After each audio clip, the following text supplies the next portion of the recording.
All right, so today we'll be doing a deep dive into data collection, emissions data collection, and Kale will be addressing this topic for the first 90 minutes or so.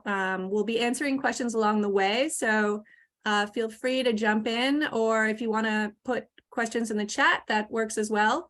We'll be trying to address those. I'll keep an eye on the chat. I'll also spend about 20 minutes covering the Climate Smart Communities requirements related to this action, to the greenhouse gas inventory, as well as resources we've provided to you on the data gathering process, as well as a few words about outreach and engagement, research, etc. for those of you who are not the key data resources. And at the end, I'll also review the homework for the March meeting. And if we have time, we'll have a short Q&A at the very end. So with that, I will hand it over to Kale. Thank you, Mary. Hi, everyone. Good to see you again. Let me get my screen share here pulled up.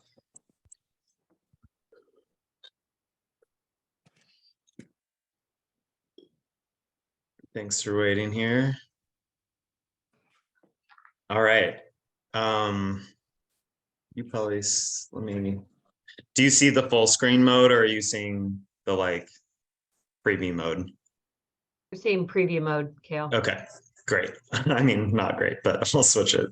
Thanks for that. Yeah, the different. Okay.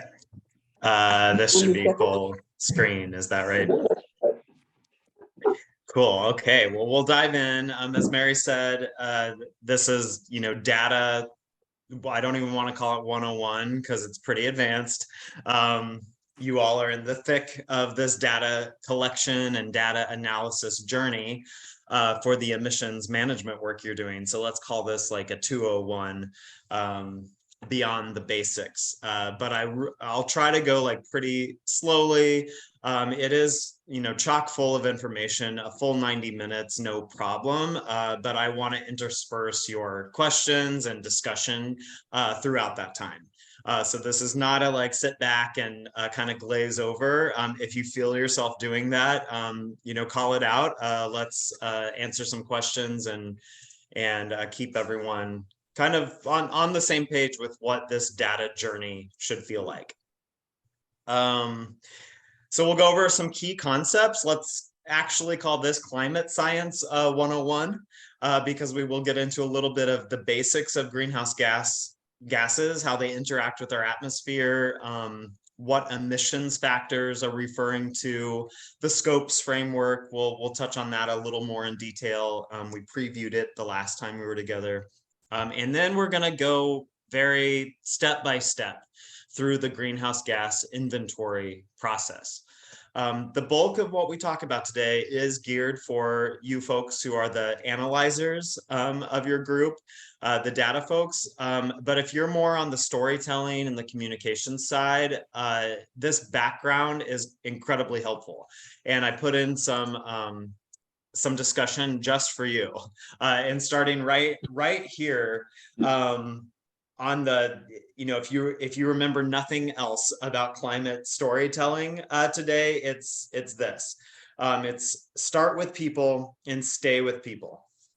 It's really easy to get bogged down in this data discussion and just focus with blinders on the numbers.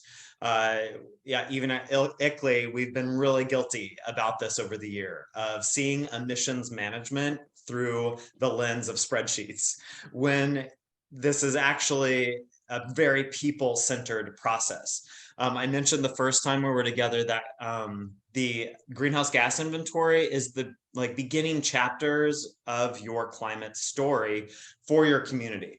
So if you're on the phone here today and you're the kind of communications outreach person, that's where the inventory is positioned in the work that you're going to do. And the former mayor of Charleston told me this one time, and it just really stuck in my head. Any work we do on climate, start with people, stay with people. Second, climate and sustainability communications is storytelling. There's it's not these kind of discrete messages coming out of nowhere, ideally, you're creating a sense of a trajectory, for your community members. Helping everyone understand where we're coming from, where we are today, and where we're going in the future on climate. And also just recognizing that climate is a piece of broader sustainability. Sustainability at its core is that people, planet, prosperity kind of comprehensive way to make our community a better place, honestly, and to be around for generations to come. So when I talk about storytelling in sustainability, I'm very literal about what I mean. This is a straight out of a high school English class lesson. My partner is a high school English teacher. So this is front and center for me, that, stories are about plots, right? They have a beginning, they have this kind of rising action. You reach some sort of climax or like key pivotal moment. And then there's falling action. Because my partner's a English teacher, I know the word denouement, and that's the falling action. There's a resolution to the story. Who's driving this are the characters, right? The actual, people are centered in a story. The climate communications work that you do does not need to be any different. I'm previewing this kind of climate storytelling stuff. We'll have an entire session that's dedicated to that topic. But I want to bring it up today in this data discussion to show you that they're not, or to talk together about how they're not separate. So here's a little bit of recap from the last time we're together. We did call out that climate planning in general has a let me do some muting if I can. If you're not unmuted, that will help. Actually, I'm just looking through the attendee list. There are people not on mute, so Ellen, Yes. you're not muted right now. I think Mary, maybe you have the ability to mute people. Sometimes that's easy. Yeah, no problem. I mean, I want you all to jump in and stuff. So just like raise your hand or say, hey, I have a question at any point. But recapping, these 3 pillars of climate action planning, they're really more and more being seen as on equal, footing, holding up our story, let's say, from 3 different angles. Today, we will spend almost all of the time on this mitigation pillar, and at the beginning stages of a climate framework or a climate cycle here. This is not new either. We discussed last time that we're in this analyze phase. We're in an assessment phase, determining our baseline for where we're at today, the beginning of our climate story in our community, and calling out here the mitigation. So this is the greenhouse gas inventory. So the rest of our conversation is going to be about this. Great. So let's go to school and open our textbooks to Climate Science 101. Many of you, this is not brand new information, but let's just get a kind of base, on the same page, let's say, because when we start to talk about emissions factors and global warming potentials, all of this kind of stuff is grounded in straight up earth science.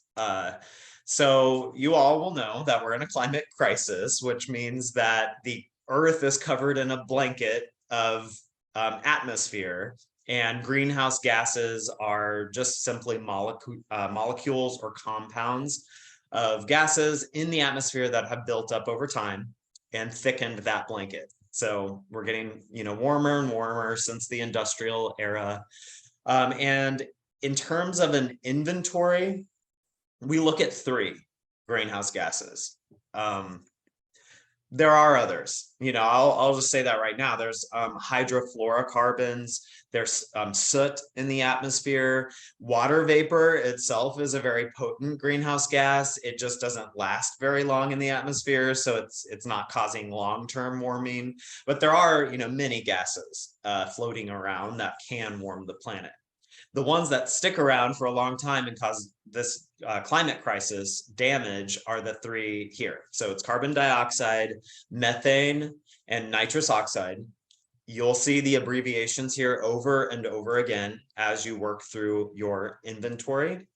And each of these gases, tend to come from a number of sources of emissions.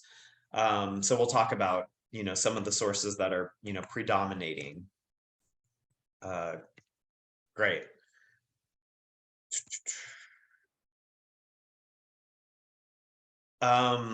This term here at the top, global warming potentials, refers to the warming power of any particular, molecule of gas. So they're not equal, those three. Carbon dioxide, methane, and nitrous oxide stick around in the atmosphere for differing periods of time. During that time that they're up in the air, they have varying abilities to trap the sun's energy. So some are causing more warming than others. That's probably not news to you all. Methane in particular is super potent. There's not as much methane being emitted by human caused sources. There's still a ton, as you know, but even if it's fewer molecules of methane in the air, it's warming the atmosphere at a much greater, to a much greater degree than carbon dioxide. So that's what these global warming potentials mean. Nitrous oxide, even smaller quantities, are like continually flooding the atmosphere, but it's super, super potent. The IPCC is the UN's climate science body, the Intergovernmental Panel on Climate Change.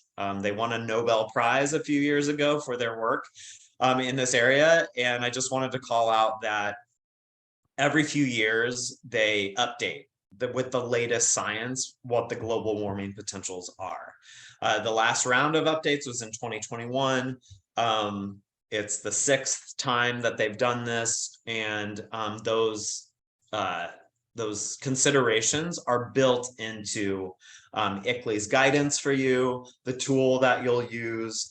It's we automatically update the kind of background calculations in the tool to account for this kind of stuff.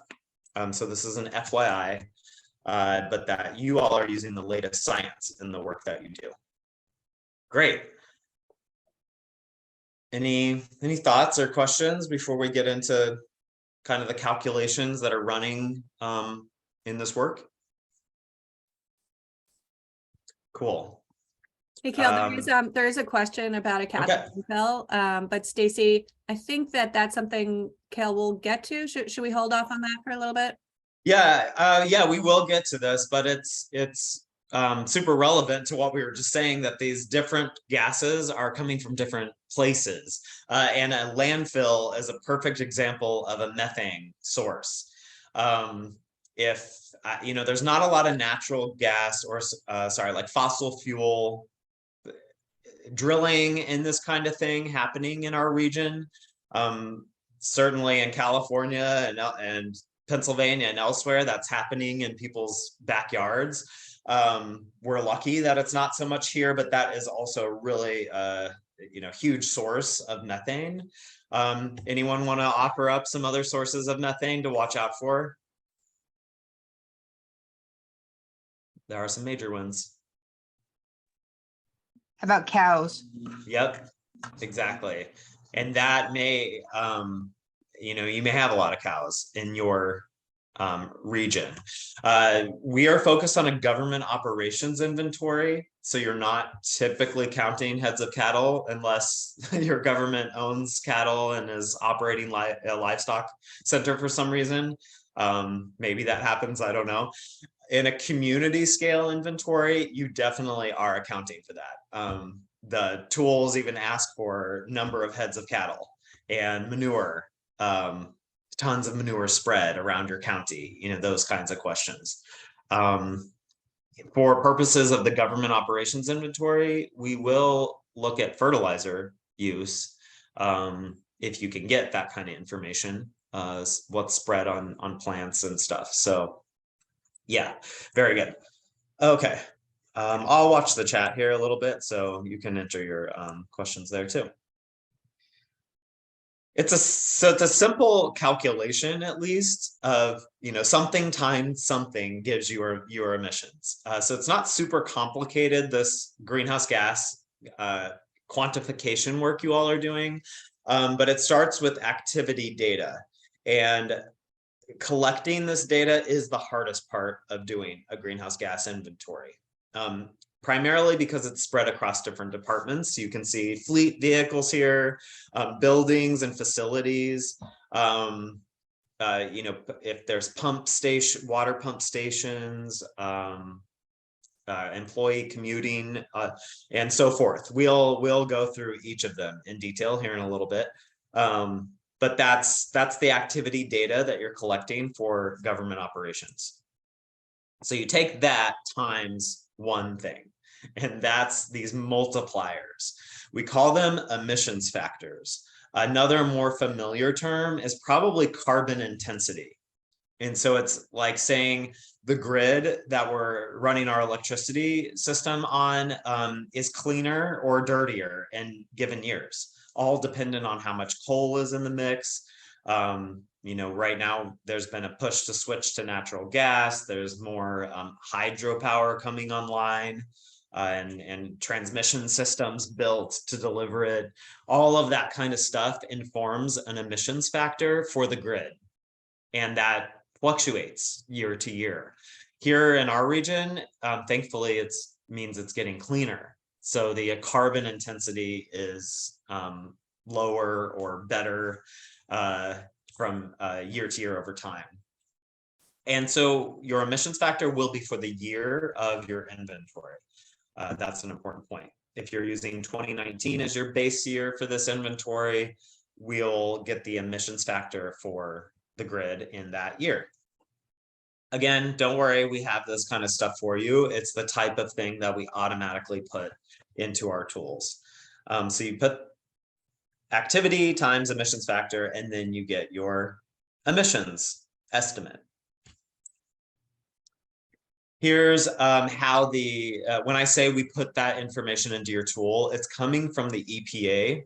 So the federal government every year, or every couple of years, let's say, they estimate the carbon intensity of the grid, and they break the entire US up into regions that share grid characteristics, infrastructure, this kind of thing, so that they can say roughly all of us in the New York upstate grid area have about the same emissions factor, about the same carbon intensity. So we're in NYUP. Every couple of years, EPA is putting out a table that's like this. It's kind of interesting. You can see like the dirtiest grid areas of the country. I'm originally from Missouri. My whole family still lives there, so I guess I'm like part Missourian. And it is like the dirtiest grid in the country. We're more fortunate here in the Hudson Valley that New York and the Northeast generally has been driving cleaning of the grid for at least a decade. So NYUP, you can see here in this line, and then the gases are at the top. So like carbon dioxide for our grid area, what's it saying? 232 pounds per megawatt hour of CO2. Those other criteria greenhouse gases are also columns. So methane, nitrous oxide, all to say that a grid's carbon intensity is driven by more than one gas. There's more than one molecule of greenhouse gases involved in delivering that grid. electricity. Let's see what else they have in here. NOx is like a pollutant that's produced by the grid that definitely has environmental justice implications along the pipeline routes and this kind of thing. Ozone, soot. So there's, the grid is, producing a variety of pollutants.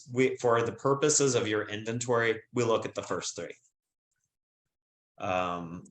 We already got this stuff into the tool, so you don't need to source that out, but it's easy to search on a Google search to find that table for any year that you're doing your inventory work. All right, so here's an example using the, what's it called?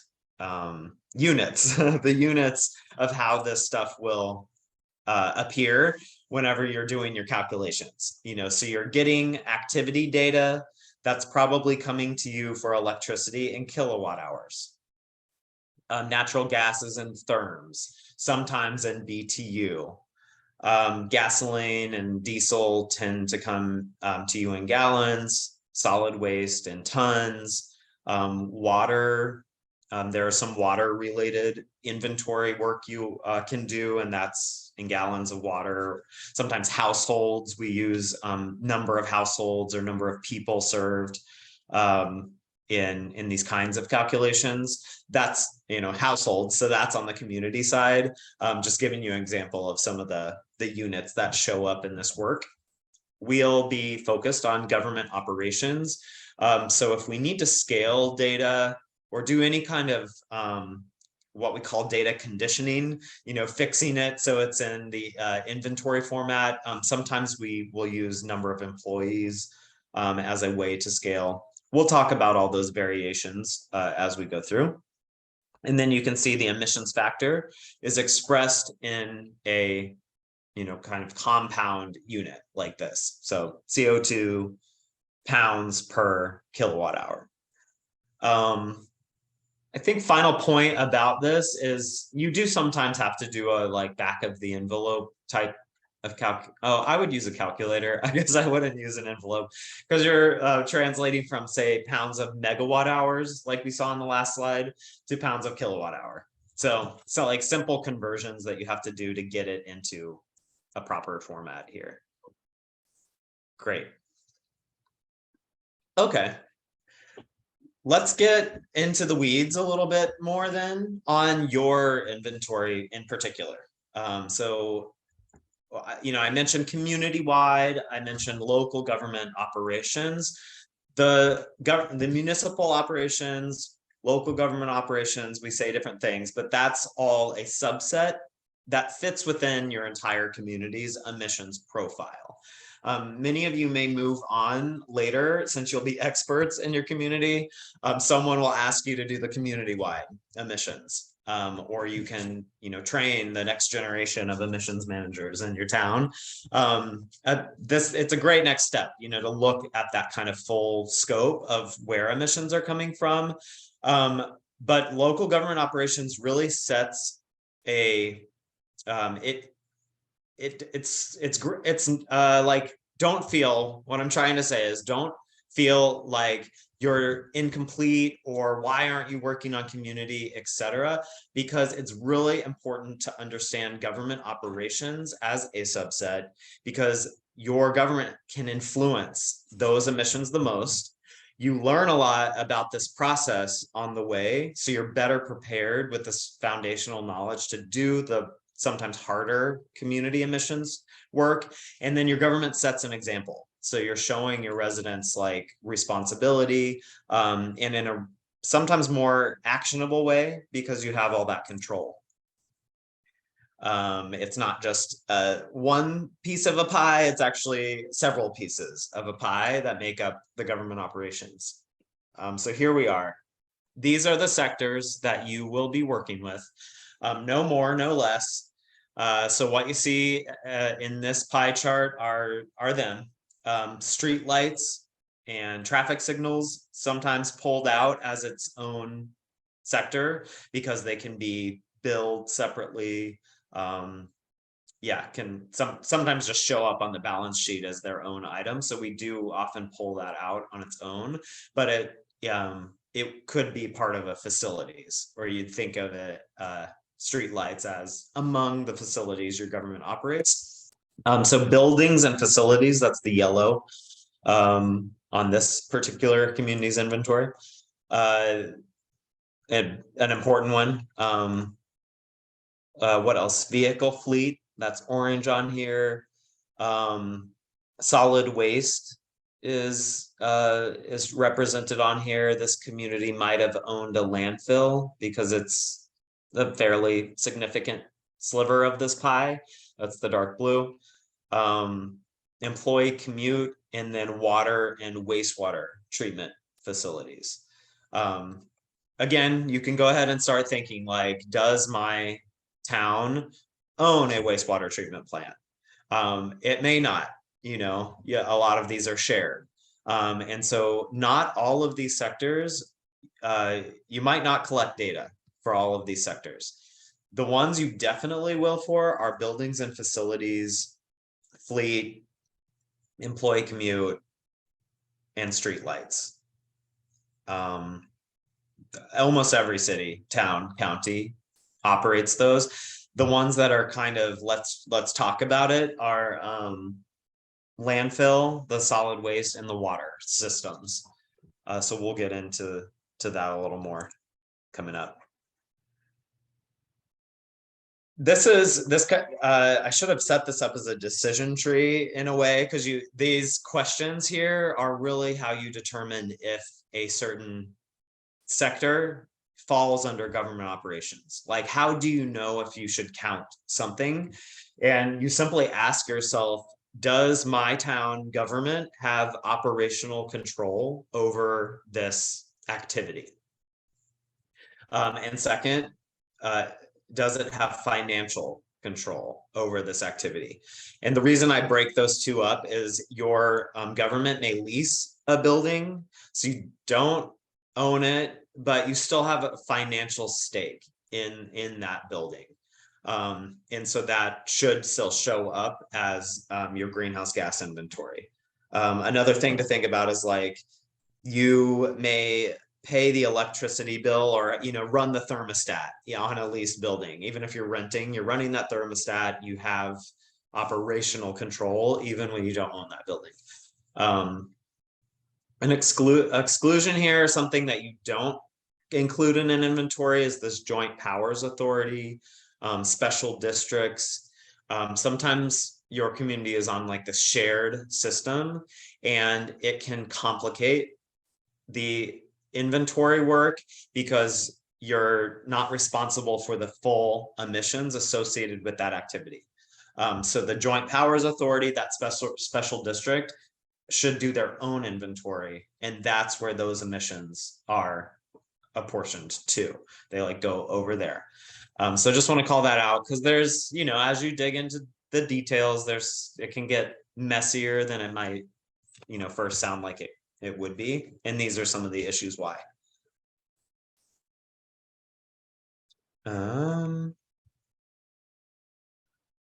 Before we get into our little game, any questions about that?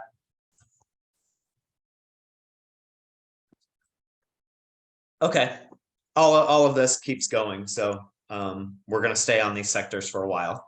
We're going to play a game, so you can unmute or you can use the chat for this. It's very simple, don't worry. But we're going to guess whose inventory. All right. So keep in mind these sectors that we just talked about. I'm going to show you 3 inventory profiles. These are for real communities. And I'm going to give you a hint about who these communities are, because I'm going to show you the cities that these come from. So looking at these different profiles, I want you to kind of take a guess at which of these cities are associated with each of these pie charts. And if you're not, there's no wrong or right there are right answers, obviously, but there's no like easy way to necessarily guess. So just try to think of some of the considerations that would help guide you to understanding that. Yeah, so unmute if you got anything like we should be thinking about to make a determination.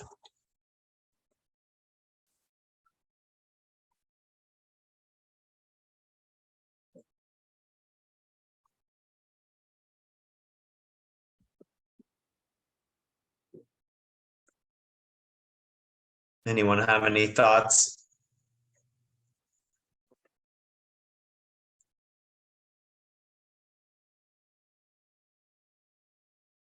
I would imagine the proportion of the pie chart for solid waste facilities is very telling, at least to me. That's what's giving me my guess as to what community is good. Oh yeah, I'm wondering if 100%. that's Albany maybe, because I know they have a big landfill in the western part of the city. Is that Albany?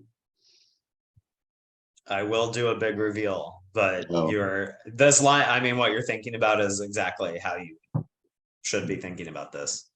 Any other like sectors that you would like zero in on to think about? I mean, the other one to zoom in is only one of the communities has their own wastewater treatment facilities that they're working with. So I feel like that and the solid waste are the two telling. And then one of them has no employees, or all their employees are walking to work.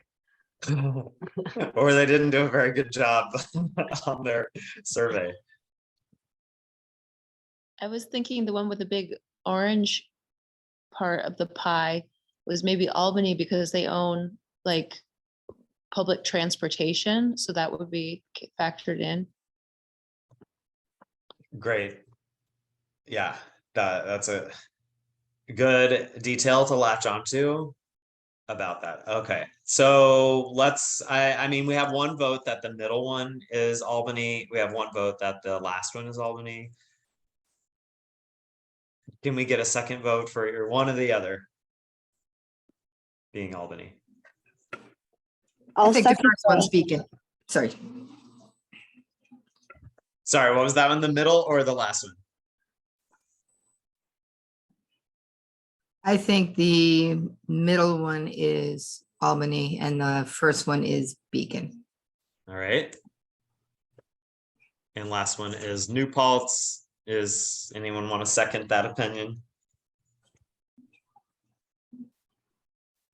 I was gonna go the other way. Doesn't Beacon have its own recycling center, like solid waste facility? So then I'm thinking Beacon's the middle one, Hmm. but I don't know. That's just my guess.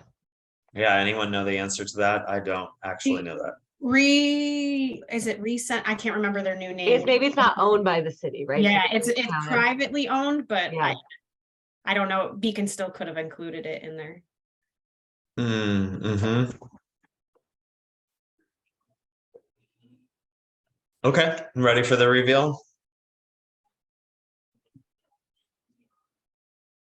Beacon, number one, probably because of that wastewater treatment facility, that was a big tip off. Whoever said that. Albany, number two, exactly right about that solid waste issue.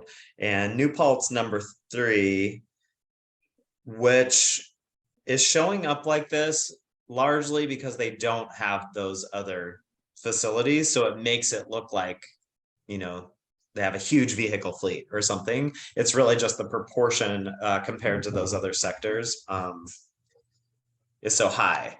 Natalie called out that the employee commute is not showing up, and it should be. New Paltz is not like the smallest of towns. They definitely have plenty of people traveling. And my guess, or maybe my memory, this was like 4 years ago they did this, is that they chose to leave employee commute out, which is incorrect. You should not do that. You know, protocol compliance means you should at least do an estimation process, and I'll talk about what that means if you can't get a survey out. Let's see, they have a tiny little sliver for, I guess it would be solid waste. And the reason is they don't own their landfill, but they still are accounting for the waste that they send to another landfill, which is the process. So you still, estimate or know for sure if you keep track of this stuff, but the tons of trash that your government produces and is sending elsewhere, and that will show up as a small sliver. Okay. Yeah, that's good. Any other thoughts about this?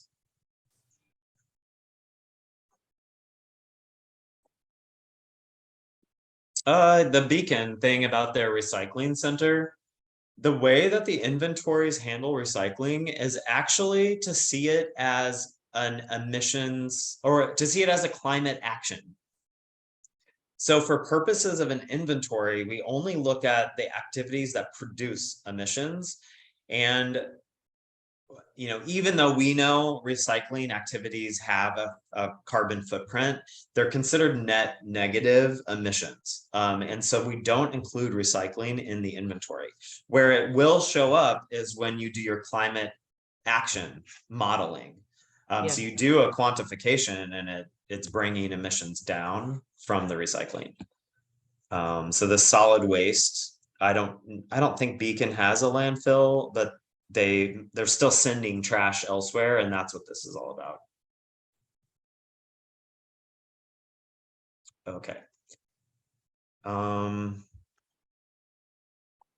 just found a tick on me. I took my dog for a walk. Hold on, I'm gonna put it in the trash. Sorry, I'll be right back.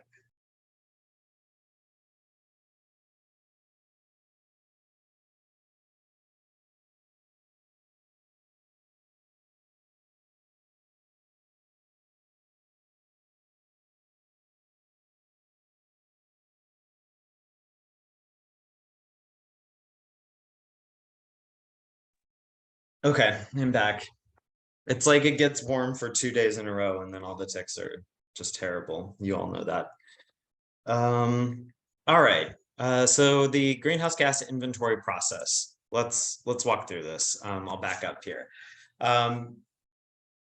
So this process is heavy on data collection. Then it moves into an analysis kind of phase. You have your data in, what does it mean? And then there's this communicating the results steps. Each of those processes have a few different stakeholders or actors involved. So you all let our local, for intensive purposes, local government staff. So you're like the primary actors. You're the ones in charge. You have Caroline and me are your ICLEI USA helpers. Actually, we pulled this from another thing. We need to have HVRC on here. So consider this dark green HVRC plus ICLEI. Mary's doing an incredible job keeping this all together. And then there are some actions that are combined, like all of us can tackle this together. So phase one, you're finished with. This was forming your project team. You've done that largely, and then research data providers. So actually you're still probably in the middle of this stage. Today's lesson really kicking off research data providers in a big way, like having all that very squared away. Mary's done an excellent job of finding who those data providers are when possible, especially if they're shared among multiple communities. So when you know that, kind of that groundwork is laid, then we move into phase two. The green one here, also today is big time kickoff for that stage. The light green is the data collection. So that's going to happen like as soon as we hang up, I think is the idea. And we'll give you some clear next steps on how to launch into that. When all that data is collected and on your desk, you're entering it. And so we've got this ClearPath Climate Planner tool that you all will enter data into. That's phase two.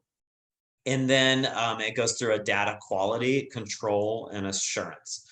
So ICLEI team will review your data. Mary will look at it. You will also look at it. We have a quality checklist that you'll go through. So just so we all can feel 100% like the work you've done is solid. And then producing some final deliverables. Maybe you're presenting also. So this is minimally probably a PDF, report that you're putting on your website. I've seen communities make, data dashboards or a web page that kind of is the short form of the report. You might have to present to your stakeholders, present to supervisor. So that might be a deliverable. We'll talk to each of you about what you expect to have to produce as part of this project, but that'll be a phase 3. A very data heavy or like data focused, but I have to call out the communicators in the group are present along the way. In fact, Caroline, I'd like to update the slide just to show that, there's this narrative writing that's kind of telling the climate story that can be happening during phase 2. And then phase 3 is heavy on the communication side. Okay. Let's go sector by sector now. This next section here is the most important today. It's very involved and it can be overwhelming. So I just want to preface it with that and to say, don't worry, we have all the stuff you need to effectively gather the data. The process itself and the calculations and all this kind of stuff that happens in an inventory is coming right out of what's called the Local Government Operations Protocol. So there's this standard, it's like a guidance document that walks through the steps. I'll plug my phone here. So you can reference that protocol document. I will say it's like a manual, like a technical manual. It's pretty dry. I find it boring, but I'm less on the data side, more on the communication side. But if you have questions, it is a good resource to be referring to. Second, big thing that we'll provide to you is these data request templates. We'll look at a few of these today, but these are form letters that tell your data providers exactly what you need from them and why. And it's making that request in the format that you need to then input into the tool. And then we won't go into the details of data entry today. We will save that for the next time we meet, but you'll ultimately be using the ClearPath tool to do this. There's a fourth resource, is your final report template. So we already have your Word document base that you're ultimately going to use to publish on your website and all this kind of stuff. So a key resource that we'll get to too. Okay, so here's the sector by sector overview. And I think about it, or I organize each sector by the what, who, and how of data collection. So what are you collecting, or what data or what emission sources are associated with the sector? Who is the data holder? Who are you making the request to typically? And then the how. Often it's this data request template and the process of sending that form letter. In a few cases, it may be a survey or a downscaling county data, something like this. And we'll call those out if there's a change. But buildings and facilities, the what is probably not a surprise. I find this sector to be the most straightforward, even if it's really complicated because you might have a lot of buildings. It's still straightforward of what you're collecting data on. So these are owned and leased spaces. These are, fire stations, police stations, warehouses. You'll see here, treatment facilities or water delivery pump stations. That's a facility. If you have a landfill, that's, that is a facility. And the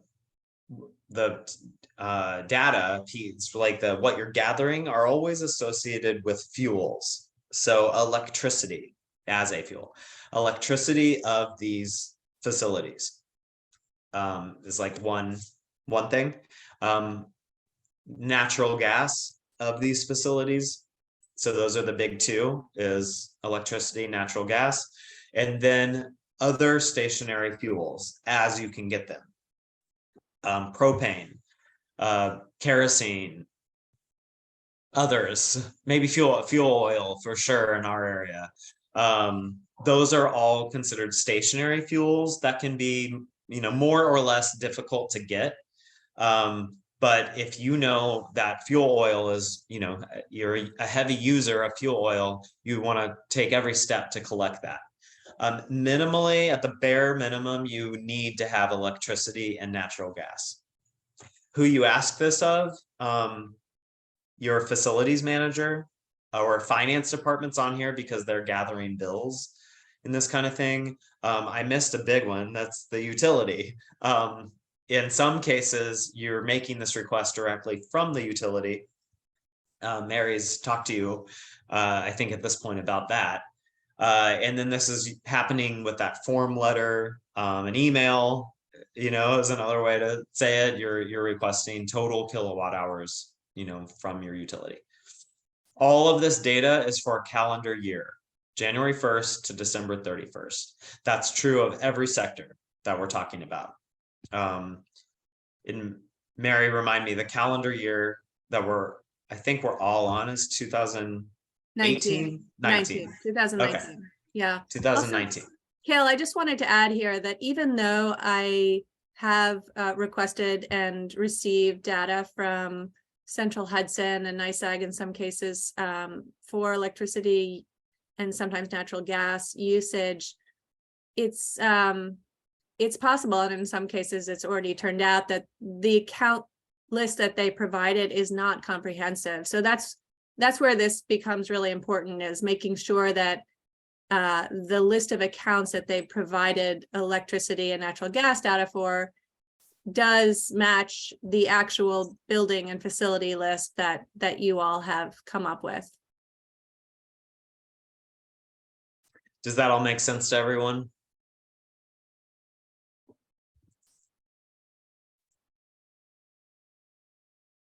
Anyone? I mean, we can do discussion here too. Like, any of these facilities jump out at you as seeming like you don't know what to do with them, or you're worried about collecting them?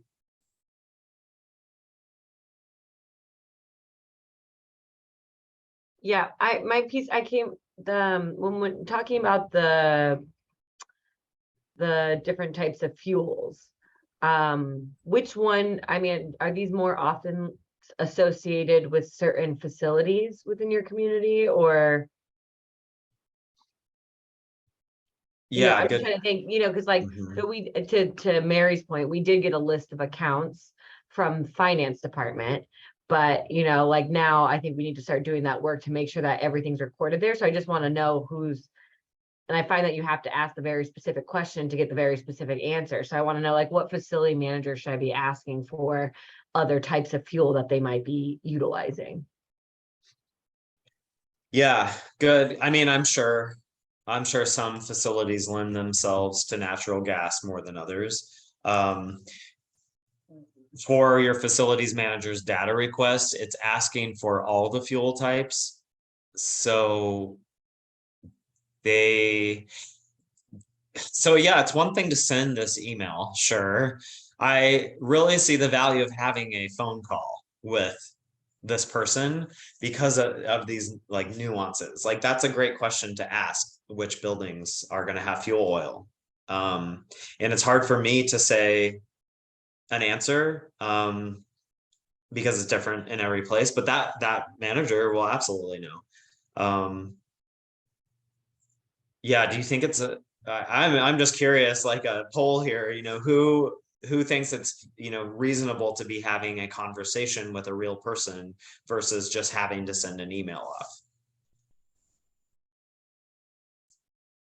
you could even put in the chat what you think is possible for your town. Kale, just one example here that I've heard is, someone was having a conversation with their DPW, head of their DPW, and he said, oh yeah, we have a propane tank down at the facility, and he had forgotten about it. So, that's the kind of thing that can come up Mhm. sometimes when you have a conversation with someone. Yep. Good point, Mary. And I'm thinking, like, what I said, you're sending this facilities manager a lot. You're like overwhelming them in some cases, because you're like, I want to know not just electricity for every single building that you own. I want to know natural gas, and also tell me, is there propane there and kerosene, etc. Where that's why this process can take so long, is people read that email and they're like, I don't have time for this today. I'm not sure when I'll have time for this. So that's where having that conversation can really alleviate the, stalling. And these data request templates are not, set in stone. If you should read them and determine what's like necessary to take out also. We'll look at some examples, because then you can, you may restructure it entirely so that you have, here's your 5 bullet points that the only things you needed were these 5 things, and that's what you want to send. And you want to send it in an email because that's how your facilities manager responds better. Or you just need to set an appointment. Maybe they have an appointment schedule. So best. I don't want to like fully dictate. I do just want to say our templates are the most comprehensive list of what you might need to be asking for. So if possible, have a call. Okay, anything else on buildings we want to talk about? Otherwise, we got plenty of ground to cover. We'll come back then. So let's talk about fleet. Here's the what. Again, fleet is like buildings. I feel pretty straightforward.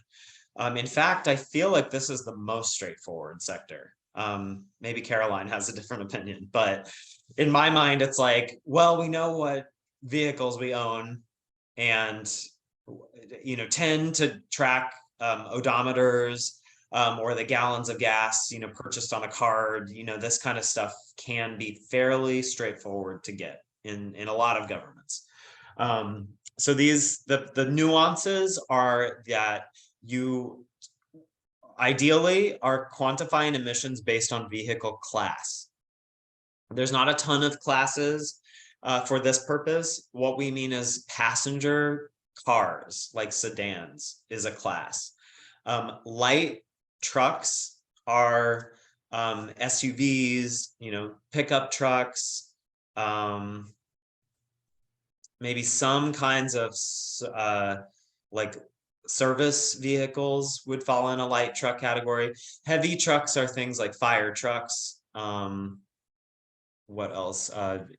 Trash pickup, any really like heavy duty kind of vehicle that's running.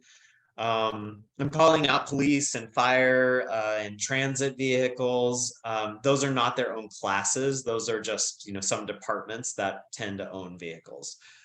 So then you'll decide, is that police car, it's probably a light, or it's probably a passenger vehicle in many cases. Let's see, anything else on here? I don't think anyone has an airport that the government operates. Is that right? Yeah, I don't think so. And no ports. Doesn't the county operate an airport? Yeah, Dutchess County does actually. Okay. So Dutchess County will have emissions associated with that airport. Just clarifications, the facility of the airport buildings, like that's probably falling under buildings and facilities. So what we're looking for here is fuel, for the most part. Fuel to fly those planes is in vehicle fleet. And same with boats, maritime equipment, that's on here too. There's a distinction between on-road vehicles, that's cars and trucks, and then off-road. And off-road are service vehicles. They can also be things like leaf blowers and lawn mowers. All of those are for an inventory. They're considered off-road vehicles. So basically, just if it runs a gas engine in a piece of equipment, that can fall in the vehicle fleet. If you have a question about a certain piece of equipment, definitely ask about it. Like, I don't know, an air conditioner, that's not in vehicle fleet. That's, the electricity of that air conditioner shows up in buildings. So, yeah. Thanks, Eleanor. You're saying even if all the aircraft and private aircraft, the county should count them in their government operations inventory. No, I think only the government owned airplanes. Caroline, is that the correct way of thinking about this? I'm pretty sure, but maybe I'm gonna double check. But Okay. I don't know, because again, think of it like the operational control or financial control boundaries that Kale mentioned earlier. Right. Okay, yeah, if you could help me, please, jotting down the list of questions that we have to take back to the experts, that'll be great. Thanks. Okay. Good. Let's, we're at 55 minutes, so let's keep going along. We have plenty of time to have this discussion, but now we're moving into the less straightforward categories. Employee commute is one. This is not a mystery of why we're counting it or how we get it. It just has a process that is more complex than, because you're going to multiple people to get the information, and you may freak out like just hearing that of like, what, I have to talk to every employee. This is done through a survey, and I get that sometimes it's hard for you to convince someone to administer the survey, for one, and then second, to get anyone to fill it out. So let's talk about all of these things. The what of what you're gathering is employees are driving to work. They have their own vehicles. And so those, for purposes of the government protocol, those emissions are under the government operations. It's there, like the government is responsible for their employees driving back and forth to work. That's how this process was set up. So employee cars and the types of cars they drive in terms of fuel economy matter. The distance that they're commuting in miles per day matter. Whether employees are seasonal matter, because if someone were to fill out this survey, but you come to find out they only work there 3 months a year, that's the kind of information you want to be clear on.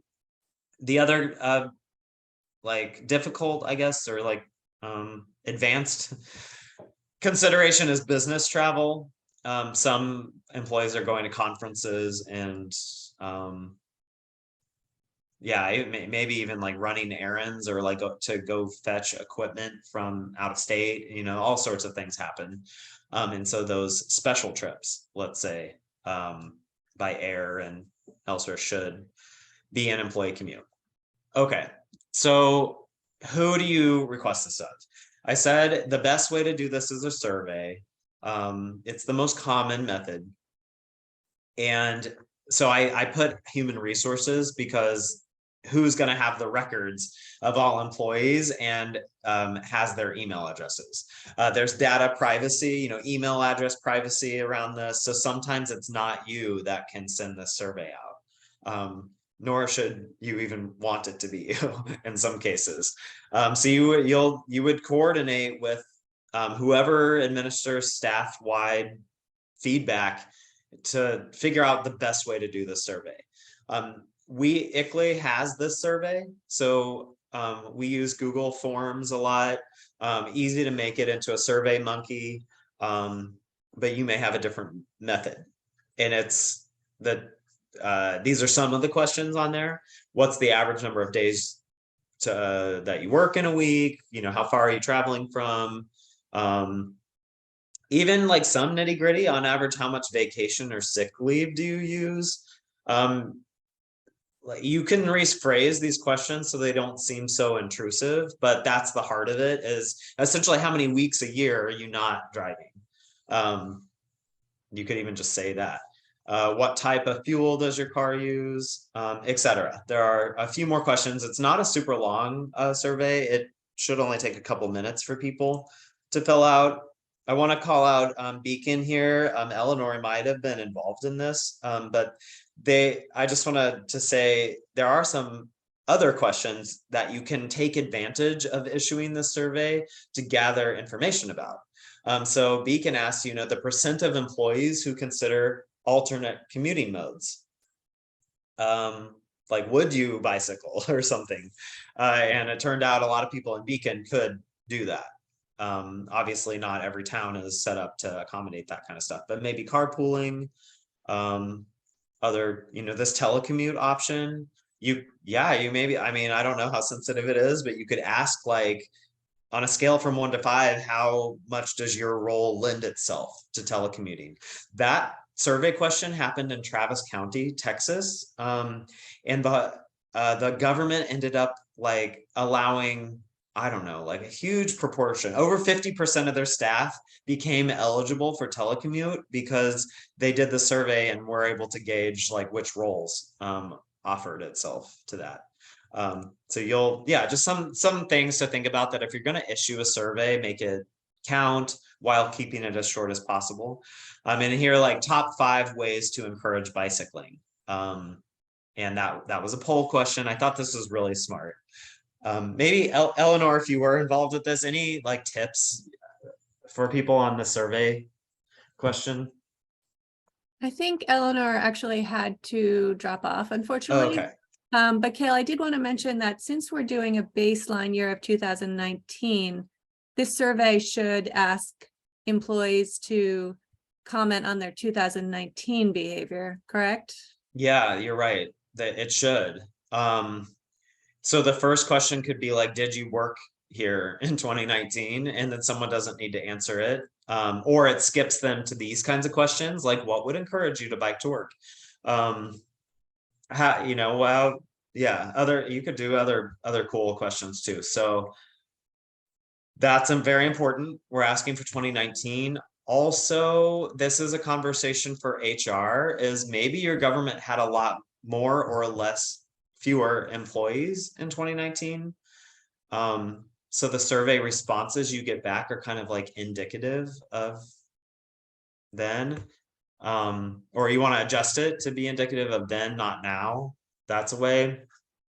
The good news, actually, Yeah. Kale, from taking the year 2019, I would think, is that because this 2019 was pre-pandemic, you probably have a larger percentage of employees telecommuting, working remotely now. So when this inventory is updated, the numbers should go down. And also, I did want to call out, there's a question Carolyn put in the chat here related to this. Is there a way to calculate the number of days an employee works in the office versus from home, with some communities allowing hybrid work options? That may be important to both the survey and calculations. Yep. Thanks, Carolyn, for that question. Like maybe a disclaimer at the top of that question that's like, reminder, we're talking about pre-pandemic. Because if you're like me, my brain doesn't even register there was a life before the pandemic. Who knows what I did back then? And so you got to kind of prompt people to think of that. Like you might not have been you might not have been working from home. Good question. Okay, the last point on this is not everyone's going to fill out this survey, and there's not actually a good rule as far as the protocols are concerned about the threshold, where if you get fewer than 5% response rate, it doesn't count. In fact, for this work, it's kind of like, well, if we get any responses at all, we're going to use that as the proxy times the number of staff. and have that conversation with HR of like what proportion of staff are seasonal or part-time, or that kind of thing. And so you're scaling and you're back of the envelope type of deal. But I like New Paltz is a good example. I think they had like 300 people respond. So there are success stories with doing this survey for sure. Okay. Mikhail, just to make sure, sorry, I'm not totally clear here, to make sure that it's statistically relevant, do you need a certain percentage of replies here, or you're saying you don't? Yeah, I mean, in a like pure science, that you would want that. The sad truth is that does not happen very often, and you have to work with the data you get. So no, there's not a threshold. You as your local government will need to internally decide, like, are you gonna set a threshold? Whatever process you do to adjust the numbers at the end, you just have to be documenting really clearly the steps that you took. And that information goes into your final report. So maybe each sector has like a box that's like assumptions or calls out, yeah, you had to do something special in the process. So keep track of that kind of stuff. Kale, maybe I missed this, but do you have a template of a survey that we can copy from? Yep, absolutely. We do. So we'll send that around. I think also, Kale, I think ICLEI recommends 15% is the minimum for survey response, which is pretty low. That's not like statistically sound, but if anyone wants kind of a number of the minimum number of employees they should get a response from, it should be 15% of your total employee count. There you go. That's why we have Caroline, because I'm just like willy-nilly about this. Okay. I was reluctant to say it, but if you get below 15%, let's say, I don't want to say if you can't do a survey, because definitely try that. There's so much more value to the survey method. But if you can't do that, we can estimate by number of employees in the zip codes that they're driving from. And so that requires HR to at least give you the zip codes of people's addresses. So not a privacy infringement. And then you take the miles from the center of that zip code area to the workplace times the number of people that live in that zip code. And then adjust it for who's only there in the summertime, etc. Does that all make sense?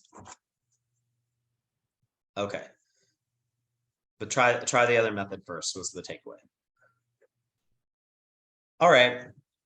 Now we're moving into the harder, I guess this just is in sequence of harder and harder sectors to approach. And it's not always difficult to get this kind of info.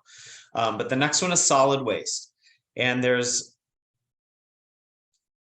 a decision tree here. The first place to start is ask yourself, does my government own a landfill or operate a landfill, an active one that's receiving trash? If so, the operations and trash associated, like the methane associated with that facility, are the responsibility of your local government. Even if it's receiving trash from elsewhere, which is almost always the case, you still have to quantify the total emissions associated with that landfill. The reason is that it goes back to that operational and financial control issue.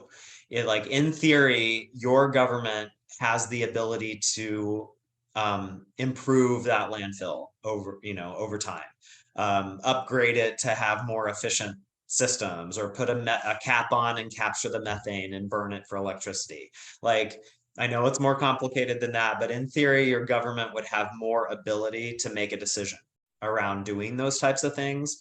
And so the protocols require your government to own the responsibility of the emissions. So that's the one that's not going to be many of you online. You know, maybe that's only the county that this is relevant to, of the landfill operator. The other side is pertinent to everyone, and that's we're all generating trash that we're sending to a landfill. And so you want to know the total tons of garbage that the government operations produces. So only what's coming out of your, your buildings, excluding the recyclables and the compost. If those are being sent somewhere else that's composted or recycled, that's not for this inventory. We just want what goes to the landfill. All right. 2 more details here, and then let's have a discussion about it.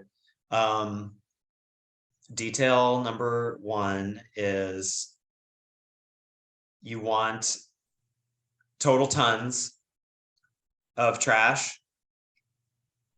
And detail number 2 is ideally the characteristics of the waste. And what I mean is material types. So in 1 ton of trash, what percentage, because these are expressed in percentages, what percentage is food waste? What percentage is lawn waste? You can't even get more detailed of what percentage is like sticks and branches versus leaves. So if your government has done a waste characterization study at any time, it does not have to be for 2019 because no one's doing this every year. But if you have a waste characterization audit that's been done of what's going in a dumpster, that is really useful here and we'll use it. If you don't have that information, we will come up with we'll agree on a method that you're either estimating the percentages based on like what you see in a dumpster at certain times of year. You can do this dumpster diving approach. Or we have to just resign ourselves to saying it's all 100% mixed solid waste. So it's like a commingled default. And this default number comes from the EPA. And that's what we say is like, we're accepting this default number. We know we need to do better at a more refined data, but we can't get it. So that's what we do. So kind of like tiers of better, better, good, better, best situation, where the best is you have a waste characterization study and you know exactly how many tons you're sending to the landfill. Okay, so let's pause. I know that this one's tough for some people. So yeah, just call out any problems you think you'll face.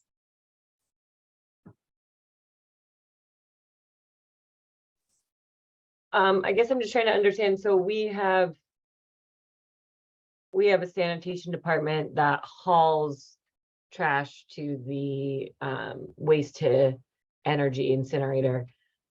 So we're not the only way we're capturing that really is by our fleet usage, right? For that, like that's not coming into our waste number because we're taking from households, right? Like not from government operations. We're taking that household trash to another municipality to process. So we don't count that trash at all, right? I'm just making sure. We would only capture that in our emissions via the fleet inventory. Yep. Yeah. Okay. Perfect. Yep. Yeah. Just, be careful that you are not counting household. Mm-hmm. Great.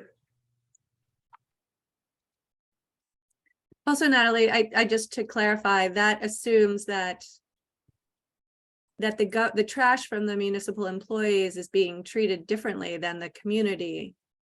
Is that right? I'm gonna have to find that out. I don't know. We don't ever talk about that's probably the trash from the government buildings is probably treated the same way, but I'm gonna need to find a way to piece that out from our normal hauling, right? Because that's one building out of the full city that they do, right? Like, which I think they do government operations on Wednesday or something like that, right? Like when half the sanitation crew is picking up yard waste, the other half is doing the municipal bill. I don't know. I need to figure it out. So it's going to be intertwined in there somehow. Yeah, and I mean, correct me if I'm wrong, Kale, but I think if it is all commingled, in other words, the municipal garbage is mixed in with the community garbage, then you can take that total number and scale it down by municipal employees. In other words, look at the percentage of the population that is made up of municipal employees and then multiply that total trash number by the percentage of employees. Is that right, Kale? Yeah, you can do that way, like a population-based approach. The pitfalls are, I mean, it's hard to avoid when you're doing estimation, but just recognize that a typical person's household like production of waste can be very different than a government, because you may all have an event, like a government hosts event, and all of a sudden there's a ton of trash that was produced. Or the government is building a new building and there's all that construction waste. So it's like those kinds of things really tip the scales and make it so you've got to like figure out how you're gonna adjust your numbers to account for that kind of thing. Mm-hmm. And for this, in general, we're okay using whatever data we can find on this, not being focused on, like, I mean, it has to be within 1 year, but I'm thinking like trying to think back to 2019. And if they didn't track this, I don't know, I guess like if it was a large construction project, yeah, we'd probably have something on that, but like, it might have to be something that we track now in terms of like what percentage of our waste, if I can get them to do a day where they don't commingle the government waste, you know, our government building waste with our community waste for transport, like, but that's fine. We can use, this one's a little bit more flexible and being able to use more recent data. Yep. Yeah. So I'll say a few things, and then Caroline, I'm sure has like you're dying to say something about this stuff. So my words of advice are that this sector, more so than some of the others, allows for using a different year of data for all the reasons that you described. Like a waste characterization study is only done every 15 years. You tracked the dumpster capacity, or you paid for dumpsters by weight, you know, years ago or a few years ago or today. And so you're going to use that because you feel like the data is stronger. All those things can be allowed, and you just have to keep really careful notes and put that in your final report of why you're doing this. The other thing I would say is you mentioned some recommendations of like, what could we do better to start tracking this stuff? We should commission a waste characterization study, etc. All throughout this process, you will find ways to improve, and those are amazing things to put in your climate plan. So just somewhere as you do the work, keep a running list of things you wish you had or would do better, because that ends up being something you can write a grant for from like DEC or something, you know, an improvement plan. It's something that tells your community members who are going to read this report, like why you're doing the best you can and that you want to do better. The like data collection journey that you're going on makes a really nice story, because like what you're saying, that trash is picked up on Wednesday while the cleanup crew is in the yard doing yard work. Like I don't know that about my town, and some people will find that really interesting if they read it in the report. So yeah, all those details are worth writing down. Caroline, anything you want to add? Not that I can think of right now. I think you covered it all. But definitely this is, as Kel's mentioned, a much more complicated sector. So if you have questions about your specific community that aren't getting answered, just reach out to one of us, because we definitely know this one's a little more confusing and harder to figure out which characterization study you might need, or any of that data is just, yeah, there are a lot more questions surrounding this one, and we are ready to answer them. Cool. Okay, I think we'll only have a couple more sectors to talk through. This actually is the last one that I want to make sure we get through today, and then we're going to look at where to begin, like next steps, like how to get started on the data collection. So here is, again, similar to waste, this wastewater sector it's complex in that it has these special considerations. So just like you're asking yourself a question at the very start of landfill, do we own a landfill or not? You do the same thing with wastewater. Do we own a wastewater treatment plant or not? If the answer is no, you skip the wastewater, which makes it easy. And that will be true for many of you. If the answer is yes, you have a wastewater treatment facility, then you're first off collecting data on the energy use. And that's why I have facilities on here. Or the wastewater treatment plant manager will direct you because that plant is using a lot of electricity. It's using a lot of natural gas. Maybe there's other fuels that we don't know about. And so you want to ask about that kind of stuff. So that's one piece of this wastewater puzzle. I'll move on to the next slide and show you another piece of the wastewater puzzle. But on the water delivery side, calling out that we deliver fresh water or drinking water, and then it goes out to wastewater. So there's two sides of the water coin.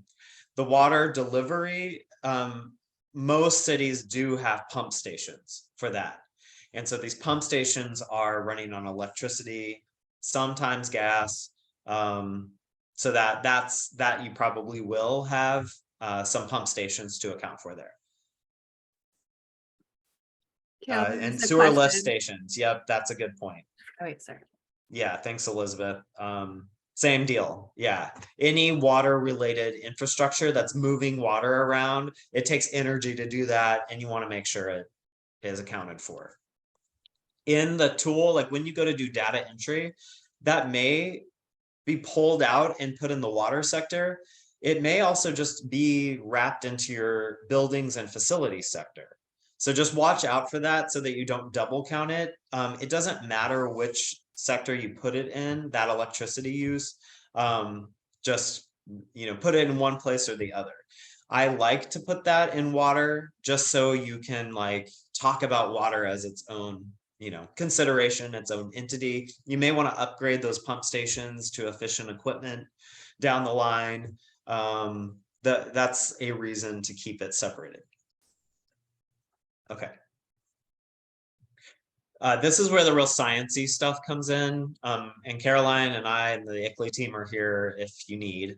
But wastewater treatment plants produce emissions in a few ways. We talked about the electricity piece and natural gas. That's pretty straightforward. But also through the process of cleaning the water, there are bacteria involved that's producing methane. There's this nitrification, denitrification process that's producing nitrous oxide.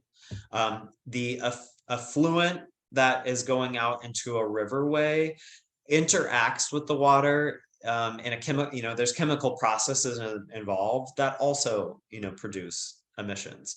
These eggs here in the middle, those are biogas digesters.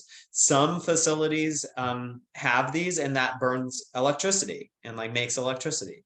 So there are these characteristics of a wastewater treatment plant that influence the emissions. And that's a conversation to have with the plant manager. They deal with this every day. If you're I need your daily nitrogen load, that person will tell you immediately on the spot because they have to report this to EPA. They know that kind of stuff. So none of it's going to be a surprise to a plant manager. It's easy to get in that way. There's just special considerations that you may be unfamiliar with. It's all on our data request template. So you don't, no need to be taking notes right now or any of this. We spell it out. But I want you to kind of be familiar with the concepts there. Caroline, anything to add? I think you covered it. Yeah. Okay. Great. Let's pause for a second. We've got about 7 minutes. I only have a handful of things to show you. But any questions on water? So are we taking into account the, like the biosolid sludge from a wastewater treatment plant and where that ends up? Like if it ends up being incinerated, hauled for hundreds of miles, like, are we calculating that by the ton? Yeah, good question. Caroline, do you have a definitive answer? And then I can say what I know the questions, I don't know about all of those scenarios that you mentioned, but I know that biosolids are included in the data requests. And so all the information that you should need for entry into ClearPath should be included on that questionnaire. Yeah. So whatever is needed to be taken into account should be covered, and you should get the response that you need for that. We'll get the full list of answers to you, but I think in our tool, it asks, are the solids used in like a gardening scenario on site? And if so, the tool does this calculation around that. If they're shipped away and it's like government vehicles that are doing the transportation, that's going to show up in your fleet portion of the inventory. If the solids are fertilizing in a neighboring county or something, the methane associated with that breakdown there is, or nitrous oxide too, is not on your inventory, because that government or entity purchased that material, and so now it's their responsibility. So if it leaves your kind of jurisdiction, you're not counting it, except the vehicle. If you transport it, then that's in the fleet. What about shared facilities? I know for wastewater, I believe there are 3 in the town of Poughkeepsie. One is, I think, co-run with the city. One is another entity. Like, how do we account for those things? Is it, based on how much effluent from each municipality goes there, just kind of divide up the numbers, or how do you? Yeah, no, I mean, it's a great question. Caroline, I need your help again. Is it, do the multiple jurisdictions divide up the total number? So that'll go back to operational control again. If one is primarily, yeah, I guess who owns it technically, or is it a financial share of it? Actually, one of the people on our team here in Rhinebeck, her other job is to work at Trimuni. Maybe she can speak to this. Hello. We gauge it by design flow. So we have the town of Wappingers has approximately 52%. The village of Wappingers Falls is approximately, I don't know, 42 or something. And then there's a small portion of the town of Poughkeepsie. So we usually divide it by design flow. Okay, so that may be a way that and maybe it's similar for the city and town treatment plant. I don't really know all of the ownership arrangements, of those different facilities, but I guess we'll have to do some digging to figure it out what makes sense. All right, Yeah, I thank would you. do some digging on that and maybe have a discussion among yourselves about how you think it makes sense to best divide those emissions up. And maybe those percentages are exactly what you need. Okay. Yeah, that's good you have those percentages. I think that allows you to proportion it that way. Cool. Okay. I'm getting to near the end of my time, so let me just run through a few things real fast on the next places we go. If you are a communications person and you about fell asleep for a second over the last half hour, you can wake up because this is for you. We'll have a whole session on communicating your inventory. For now, I just want to make a distinction between science communication and climate and sustainability communication. They're similar, right? There was a lot of science involved today, but in general, science communication is about building awareness and education. It's to teach people things. Climate and sustainability communications tend to have a movement toward action, asking people to do something. There's a persuasion piece, and I mean persuasion in the like English class sense of the word, like you're making an argument, you're showing people like something needs to happen. The inventory is, it has science communication, but you need to make a choice as a communicator. Is the way you're presenting your inventory actionable? Is it meant to drive your facilities manager to do something? Does that change the way that you talk about your results? It's not merely presenting them maybe as this is what we found. It's more about we found this and so let's do XYZ. Ultimately, you're making climate action plans. So like the climate communication frame is what you're doing, and the greenhouse gas inventory is giving you your justifications. You're asking people to do something and the inventory tells them why. Great. So that's what that was saying. We have a useful guide that ICLEI collaborated on that tells you, it's based on surveying, like polling people's perceptions of different like wording. And it tells you, like what's a good phrase to replace with another phrase. It's like embrace local energy versus renewable energy. And that's just because, locally made energy has resonated with people in these polls. We'll do that more in detail. I just want to say that exists, that resource. The communications equation, like I was saying, you have an objective, you want people to do something, know your audience. This is really important with your final inventory report because it's a government operations report. Who is it for? Is it for your mayor or like a select board? Is it for that facilities manager?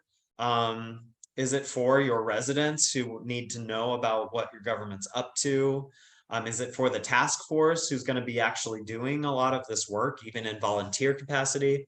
I suspect it's a combination of those audiences, but to make this a truly actionable document, you've got to have them in mind, Great. Other things we'll talk more about the next time we're on this topic. I want to show you two good examples for turning the inventory work into like a nice actionable product. One is the city of Holland, Michigan. There is a Holland, Michigan, if you didn't know, and they made a sustainability report. So this is not a greenhouse gas inventory report, but it's a great example of any kind of report. Instead of making a PDF or something, they made a web page, and the web page is just one long infographic like this. This was their energy section, and it's about this long, and then it moves to transportation. So you can see there's like a little blurb about the sector, and then the data overviews in a really kind of pretty way, calling out the top line messages as numbers, and then down here in the right, it was a little bit dynamic. This is their I think it's electricity use month by month, and you can toggle through the different years. So obviously this is pretty advanced, you know, it's not like something that you would necessarily do this round with your inventory reporting. But keep your, you know, eyes on where you want to take the communications around this work, because, you know, next year you could get a DEC grant to do something really cool on for education and use the results that you're working on today. So really neat example. We'll send that around. The other one is Ulster County's Government Operations Climate Plan. So Ulster does a great job with their work in general on climate, and they have start to finish a government plan, which is what you all are working on too. And I liked that they framed their inventory in like, or they couched it in their full vision for where they want to go.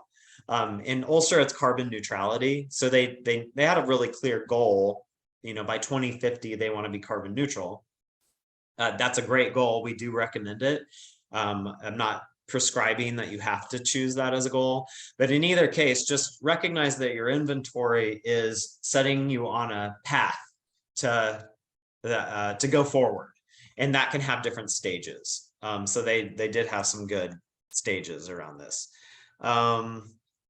They, you know, tracked their emissions over time in bar graphs. That's a very standard approach, but they did have multiple years. So they were clearly communicating the change over time. If this is your first inventory, you won't do that, but just to show you like the kind of the power in that. I can already see their vehicle fleet, you know, increase by 10%. So they have a nice narrative write-up of like why these things are happening. And then we've got some really good communications toolkits and stuff that we will be circulating around to you. I'm going to end with showing you the data request templates. Let me pull this up here. This one. Okay. Oh, since I've got it on the screen, I'll do a real quick scroll through of Holland, just to show you like that was smart energy, economic development, transportation. Yeah, and it's just like a long flowing page. So that's kind of neat. Okay, from where do we go from here? You know, this was a lot of information. The next stage is to get started. Mary's helped you request some pieces of data, particularly electricity and natural gas. There are those other sectors. So it's time to request. And we're giving you a set of data request templates. This is the full set that you're seeing on the screen. You won't necessarily use them all. Like if you don't have a landfill, you won't use that one. So there's kind of like more than you'll need in here, but the kind of complete set will be provided to you. And then let's talk about your particular situation. I will show you one of them right now, since we're short on time and I want to turn to Mary. This one is the wastewater one. And so it's set up as like, some of these actually we have like put your logo here, you know, you put it on your letterhead, you kind of get it, we give you some guidance text at the top, and then a section that spells out for your data provider why you're asking this information, how it's going to be used, all that kind of stuff. And then the bullet points, or the kind of like 1, 2, 3, these are the different types of data I need. This is the wastewater treatment plant, so it is by far the most complex. And you can see it's still one page, you know, your one page that of the data part that you're asking for. And this is, yeah, that's a really complex one for the wastewater treatment operator. So in general, it's not super complicated. If the longest one you're asking for is 1 page, some of these are like 4 numbers that, you know, that you're needing from a buildings, you know, manager or a fleet manager, etc. So we'll give those around to you, and I think your first order of business is probably to open up each one and review what the data requests are and make a note, you know, like make a comment or something on the document of like, I know I'll need this, I don't need this one, delete, delete that question. I'm not sure about this and I need to ask Caroline and Kale and Mary. So kind of go through these data requests and do that shuffling of what you're gonna need to be requesting. Put down some ideas of who you think you would send this to and their contact info. And then if you want to double check with us first, great. In some cases, like a fleet office, manager, like you'll know right away that's who it is. The last thing I'll share today, and then I'll turn it over to you, Mary, is this what we call Excel data workbook for your inventory. We've mentioned the ClearPath tool. That's an online cloud-based tool. That's where your data ultimately will end up. But in the meantime, it's coming in from all different sources and you kind of need some place to hold it. So we have an Excel file workbook where every tab is the sector, is a different sector. And this is going to be your place that you can keep the data as it comes in. The useful thing about this is it's asking you for the units that the ClearPath tool is going to eventually need. So you can already see like, okay, I got my data in therms or something, and I'll convert it to BTU in order to put it in here. It's not the best example because ClearPath will accept either therms or BTU, but you get the picture. This is going to tell you the format you need your data in. So I do encourage you to use this Excel workbook. It's not adding a ton of extra time because when you get to ClearPath, it's very fast to do the copy paste into the tool. And this is more familiar probably to use in the meantime. So we'll send this around with our roundup for this week. All right, I'm going to stop sharing.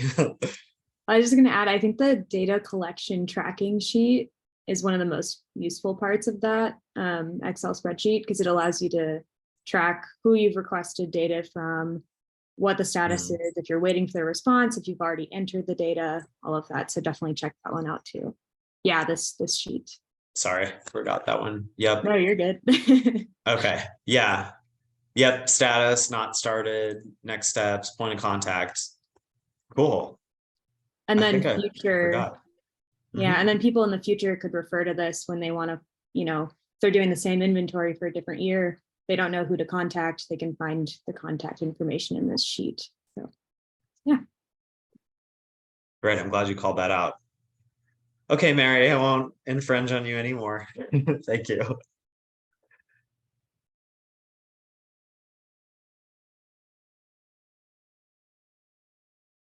Thank you, Kale. Sorry, no worries. I am really just going to summarize a lot of what Kale talked about and talk about your homework for the next session. So yeah, I'll just jump right in. And again, if you have any questions, please feel free to put them in the chat or just start talking, whatever is easiest. So again, I'm just going to cover this action from a Climate Smart Communities perspective, because you all will be submitting your inventory to the portal. It's important that we really understand the details of what's required from a CSC perspective. So I'll go over that. I'll just run through the resources again, and an overview of those of you not on the data team. So outreach and engagement and research, and then I'll just talk about reminders and homework. First, I just wanted to call out the folks who are doing this challenging work. I think there's a lot to gather, as Cal has gone over in such great detail, and this research, this data should be easy to find, right? It should be as easy as looking at a nutrition label on on your food, but it's just not. So so just wanted to call out these superheroes and thank them in advance for their great work. All right.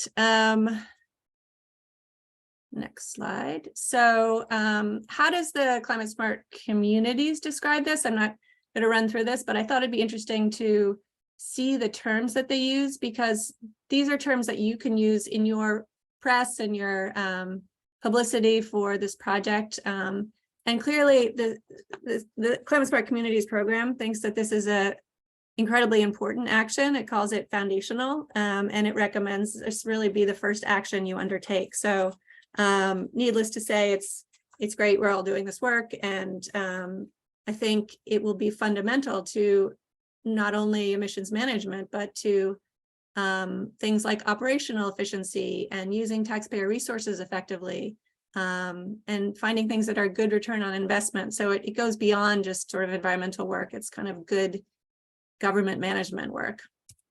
So again, these are the 6 sectors. Cal went over these in pretty great detail.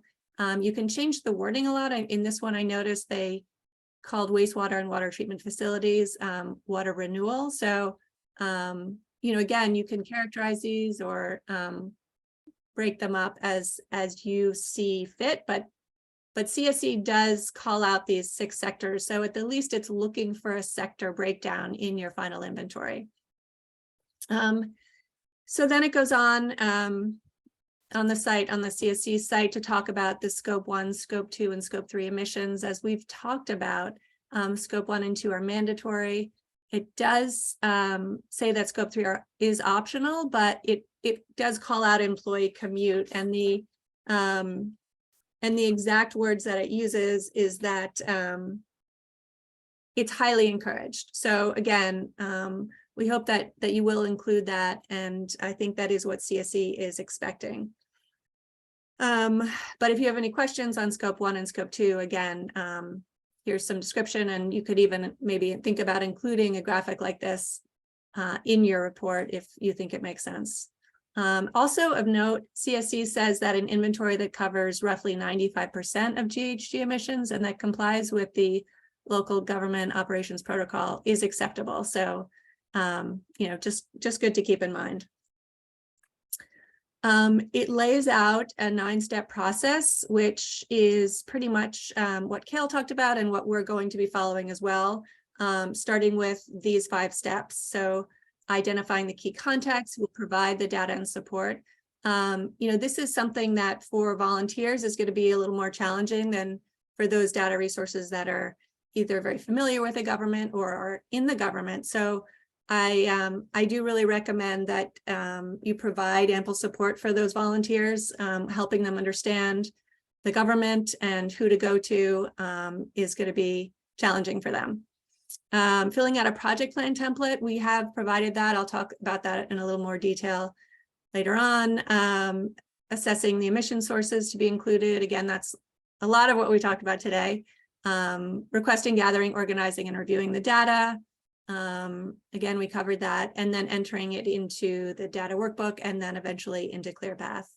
As Kale said, while it is an option to submit it directly into ClearPath, the data workbook gives you a great way of storing the data as you're waiting for additional data to come in. And it also is a good way of seeing all the data that you're looking to obtain by tab. And as Caroline said, it does allow you to input the name of the person you're looking to get the data from and status, and that will be really helpful for the person who does this after you. So just good to keep in mind. And then sort of down the road where we're going with this is to develop an emissions forecast in ClearPath, to create the inventory report, to share it, and to repeat the process every 5 years at minimum. That is what CSC does recommend. So in terms of shared resources, again, the Duchess Cappy website is really going to be the place to go for all the resources you need. If you don't have that link yet, I'll send it again, bookmark it. And there is a section about 3/4 of the way down the page called shared resources. It has background documents, the protocol that Kale spoke about. It also has a New York Community Regional GHG Inventory Guide. It has examples of other greenhouse gas inventory reports and the data request templates. I'll also include there a link to the Google Drive that Kale showed you all, which has a more comprehensive list of templates if there's something here that you don't see that you need. So the program resources, I'll talk about these a little bit more in detail because I think these will be really important when we get off this call and you move forward with next steps. So the first is the project plan template. This is an Excel sheet you can download, and it has those 9 steps that I just talked about, the CSC 9 steps, pretty much covered here. So you can put in who the lead person will be for each of the tasks associated with each of those steps, who will be supporting the lead, and what the status is on a month-by-month basis. So again, this could be useful for particularly for the lead, your municipal lead or your volunteer lead to track status for project planning purposes. The checklist and FAQ, another document. This is just a high-level list of the sectors, just to make sure that you're not missing anything. If you do want to dive down a little more deeply, then I recommend the questionnaire. This is really for people who may be having challenges getting started, and they just want some help with the questions, many of which Kale went over already. So it's taking the requirements and sort of putting them in a question format, right? Like, have you identified what emission sources are used in each facility? How many vehicles by department does your municipal government own? So again, this is there if you need it. It's more in depth, and again, I think if you're having some challenges getting started, it's a good place to go.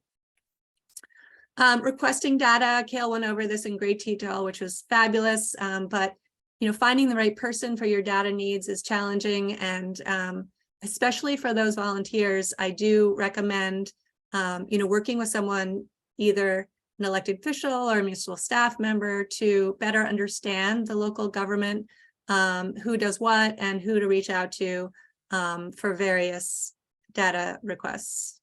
So for the people who are on the outreach and engagement side of the equation, in other words, the non-data resources, some tips and ideas on next steps.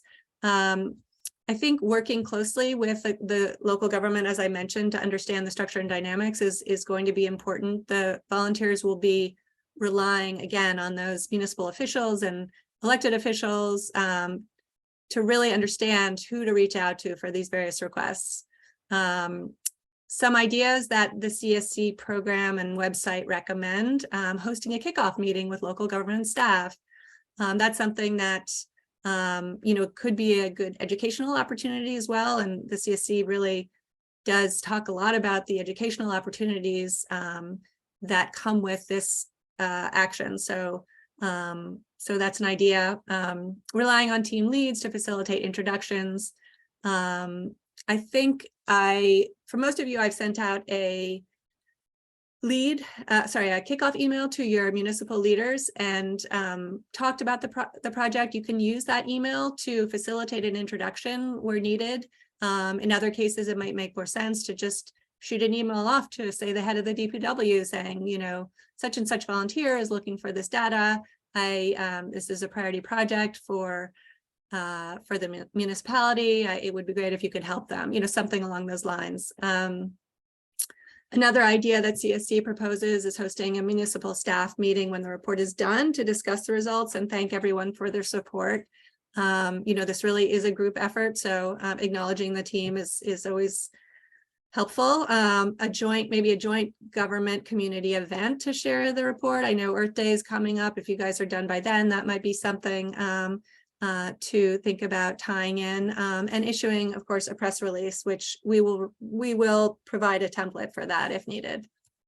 So from a communication standpoint, it's not too early to start getting the word out about this process, posting to websites, social media, tabling an event, newsletter, mayor's message. Those are all ways to get the word out. I just did a screenshot here of the Village of Rhinebeck's great social media post. So something like that, I think, goes a long way to helping people understand that this process is going on.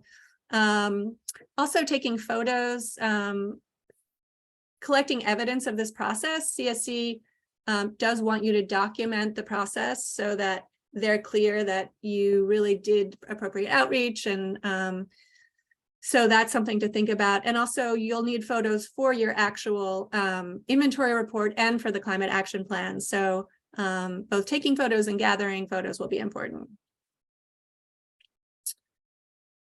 All right, research. For those of you who have opted for the research route, there's a lot of great research to do. The local government operations protocol is stock full of information that is really interesting, important, and relevant to this project. So recommend that. The ICLEI report template is what you'll be using for the final inventory report. So recommend you kind of take a deep dive in that and make sure that you understand that, especially the figures, the photos, the methodology. The methodology section tracks basically how you got the data that you are getting. So you might want to think about how you want to draft that language and look at some other methodologies to better understand that process. There also it's a great opportunity, as Cal mentioned, for infographics or images that you either maybe want to borrow from other people if they're borrowable, if that's a word, or you might want to create your own. So again, just thinking early about that and generating ideas through your research, I think will be really important. Yeah, so just a quick review. Office hours 10 to 11 every Tuesday. So please join us, even if you don't have questions. If you just want to listen in, you're welcome to join us. The SharePoint folder and data repository and the time tracker, yeah, that lives here.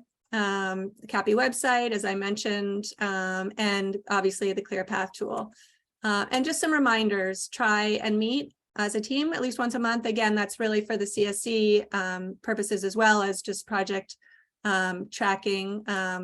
Keep meeting minutes and notes, document key contacts and progress to date. And again, that Excel workbook is a great place to do that. Or you might just want to start a web page or a Microsoft Word document to just keep notes. And then for those of you who have put time in Time Tracker already, thank you so much. Just reminder, you can actually start tracking time as far back as March 15th, 2021. That will make meeting your match goals even easier. So so do that if you do have time. That would be great. And then, just continue to ask questions, both in these meetings and the weekly office hours, or just schedule a meeting with Kale and myself. We're going to be meeting with the data leads, over the next month or so, just checking in and making sure no one has, and that there are no questions that are pressing, but, don't wait for that. Please reach out whenever you have a question. We'll try and make sure we're available.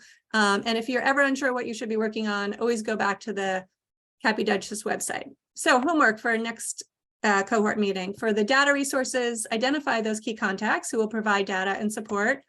Customize and send out those data request templates, as Kale talked about. Ensure all accounts are included with the electricity and natural gas data. We've talked about that. I know a lot of you have already started doing that, but we just want to make sure we're not missing accounts.